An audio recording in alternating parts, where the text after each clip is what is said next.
လက်ရှိမှာကိုတောက်နေတဲ့တိုင်းရင်းစီတီသတ်မှတ်ထားသော quality control စံချိန်စံညွှန်းမှီနဲ့တဘာဝအစွမ်းထက်အပင်တွေကိုပေါင်းဆက်ထားတဲ့စစ်မှန်တဲ့တိုင်းရင်းစီပဲဖြစ်မလားစီးလီတစ်ထုပ်တောက်လိုက်တာနဲ့မိနစ်ပိုင်းအတွင်းမှာအကိုက်ခဲတွေမှန်သမျှယူပစ်လိုက်တယ်လို့သက်သာသွားတဲ့အနောက်တိုင်းစီအကိုက်ခဲပြောက်စီတွေရောကျိတ်ထားတဲ့တိုင်းရင်းစီဖြစ်နေသလားဆိုတာမိတ်ဆွေဆန်းစစ်ဖို့ရသလားဒီဗီဒီယိုလေးကမိတ်ဆွေအတွက်အများကြီးအထောက်အကူပြုစေပါမယ်တထုပ်တောက်လိုက်ရုံနဲ့အကိုက်ခဲတွေချက်ချင်းသက်သာသွားလို့ဝမ်းသာနေပြီလားအဲ့ဒီနောက်ကွယ်မှာကြောက်ကက်နဲ့အသေးကိုဖြတ်စီမဲ့အတန်သိပ်အနေရကရှိနေနိုင်ပါလေအခုနောက်ပိုင်းမှာတော့စံချိန်စံညွှန်းမှန်ကြီးတဲ့တိုင်းရင်းစီးပွားတွေကိုတားမြစ်ထားပါတယ်။ဘာလို့လဲဆိုတော့တိုင်းရင်းစီးလို့အမိတက်ထားပေမဲ့အနောက်တိုင်းစီးပွားတွေဖြစ်တဲ့ paracetamol, diclofenac တွေကိုအချိုးအစားမရှိဘဲရောဆက်ထားပါတယ်။ဒါတွေကိုတောက်မယ်ဆိုရင်အစာရင်သွေးရွာနဲ့တစ်ဆင့်ကြောက်ကက်ပျက်စီးတာတွေအထိဖြစ်နိုင်ပါတယ်။ဒီလိုရောနှောထားတဲ့ဆေးတွေဟာတောက်ပြီးမိနစ်ပိုင်းအတွင်းမှာပဲချက်ချင်းသက်သာတတ်တယ်။တဘာဝ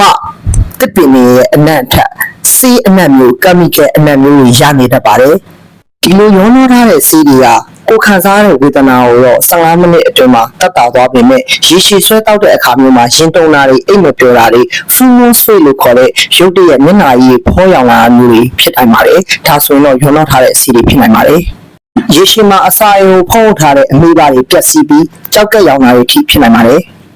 စစ်မှန်တဲ့တိုင်းစီပညာဆိုတာက quality control ကိုအမတန်မှဂရုစိုက်ရပါတယ်။ potency preservation အရာအပင်တွေကိုစနစ်တကျတန့်စင်ရပါတယ်။တတ်မှတ်ထားတဲ့အပူချိန်ထက်ကျော်လွန်ထုတ်ရင်အထဲတွေကအဖို့တန်တဲ့ phytochemical တွေပျက်စီးသွားတတ်ပါတယ်။ safety assurance အရာမှုန်တဲ့ဘက်တီးရီးယားတွေရဲ့မလူလားအပ်တဲ့ heavy metal တတုတက်တွေမပါဝင်အောင်စစ်ဆေးထုတ်လုပ်နိုင်မှလူနာရဲ့ကြောက်ကက်နဲ့အသေးကိုရေရှည်ကောက်ွယ်ပေးနိုင်ပါတယ်။ standardization အရာစီးတစ်လုံးချင်းစီမှာပါဝင်တဲ့အမျိုးအစားအချိုးအစားတိကျမှသာလူနာအတွက်ခံမှန်းလွယ်ကူတဲ့ကုသမှုရလဒ်ကိုပေးနိုင်မှာဖြစ်ပါတယ်။သုတေသနပြုချက်တွေရဲ့အရတဘာဝအပင်တွေမှာပါတဲ့ antioxidant နဲ့ anti-inflammatory ဓာတ်တွေကကိုယ့်ရဲ့ခန္ဓာကိုယ်ရဲ့ cell တွေကိုပြန်လည်ပြုပြင်ပေးပြီးကိုယ်ကဟောင်းကိုမြင့်တင်ပေးပါတယ်။တိုင်းရင်းစီတွေကယောဂလက္ခဏာကိုခဏတာဖုံးပေးတာမဟုတ်ဘဲနဲ့ခန္ဓာကိုယ်ရဲ့ဓာတ်ကြီးလေးပါဟန်ချက်ညီအောင်ပြန်ညှိပေးတာမို့ထိရောက်မှုကတဖြည်းဖြည်းချင်းဖြစ်ပေါ်ပေမဲ့တကယ်ကိုစစ်မှန်တဲ့သက်သာမှုကိုရရှိစေပါတယ်။စစ်မှန်တဲ့တဘာဝအပင်တွေကနေထုတ်တဲ့တိုင်းရင်းစီစစ်တွေကခန္ဓာကိုယ်အတွင်းမှာဓာတ်ညှိရာဖြစ်တာမို့လို့15မိနစ်နိုင်ခွက်အတွင်းချက်ချင်းအံ့ဩစရာကောင်းလောက်အောင်ပျောက်ကင်းမှုခင်းရင်ပါတယ်။ချက်ချင်းပြောင်းရင်တော့တင်တောက်တဲ့စီကိုတင်ပြန်လဲဆန်းစစ်ဖို့လိုပါလိမ့်မယ်။ဆရာအနေနဲ့ကတော့လူနာတစ်ယောက်ချင်းစီကိုလိုက်ပြီး individualized treatment ကိုပဲပေးတာအားသာပါတယ်။ဘာဖြစ်လို့လဲဆိုတော့လူတစ်ယောက်ချင်းစီမှာပထဝီအာဘောတေဇောဝါရောဓာတ်လေးပါအားနည်းချက်အားသာချက်မတူနိုင်ဘူး။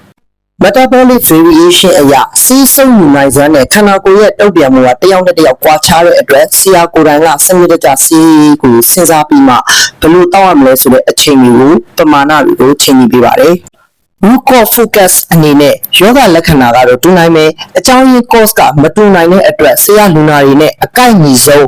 individualized formula ကိုသာဆရာအများဆုံးအသုံးပြုပါတယ်။အနည်းချုပ်ရမယ်ဆိုရင်စစ်မှန်တဲ့တိုင်းစီးပွားတွေထဲမှာပါတဲ့တဘာဝအပင်တွေထဲမှာ phytochemical ဆိုတာပါပါတယ်။ phytochemical ဆိုတာကအပင်တွေရဲ့ကိုယ်ခံ natural defense mechanism ပဲဖြစ်တယ်။အဲ့ဒီအရာတွေကလူသားတွေရဲ့ခန္ဓာကိုယ်ထဲကိုရောက်တဲ့အခါမှာ cellular repair လို့ခေါ်တဲ့ cell အဆင့်တွေပျက်စီးပြီးတော့ပြန်လည်ပြုပြင်ပေးမယ်။ chronic inflammation လို့ခေါ်တဲ့နာတာရှည်ရောင်ရမ်းမှုကိုသက်သာစေတယ်။ immune modulation အရာကိုယ့်ရဲ့ကိုယ်ခံအားစနစ်ကိုအလုံးအကျုံမဖြစ်စေဘဲဟန်ချက်ညီအောင် modulate ပြန်ပြီးတော့ညှိပေးပါတယ်။ holistic action အရာလက္ခဏာတစ်ခုတည်းကိုပဲသက်သာစေတာမဟုတ်ဘဲနဲ့ကိုယ့်ရဲ့ခန္ဓာကိုယ်တစ်ခုလုံးရဲ့ဇီဝဖြစ်စဉ်တစ်ခုလုံးကိုစနစ်တကျပြန်လည်ကောင်းမွန်စေတာဖြစ်တဲ့အတွက်ယောဂသက်သာမှုကချက်ချင်းမပြောက်ပေမဲ့တဖြည်းဖြည်းနဲ့သက်သာလာတာကိုတွေ့ရှိရပါမယ်။ဒါကြောင့်မို့မိတ်ဆွေတို့လက်ရှိမှာတောက်သုံးနေတဲ့ဆေးကအပြင်စွမ်းရည်အနေမှာတစ်ဆင့်တကယ်ကိုစစ်မှန်တဲ့တိုင်းဆေးစစ်လားချက်ချင်းတောက်ချက်ချင်းပြောက်တဲ့အယောနှောပါတဲ့တိုင်းရင်းစီလားဆိုတာမိတ်ဆွေခွဲခြားသိမြင်နိုင်ပြီထင်ပါတယ်အားလုံးကိုကျေးဇူးတင်ပါတယ်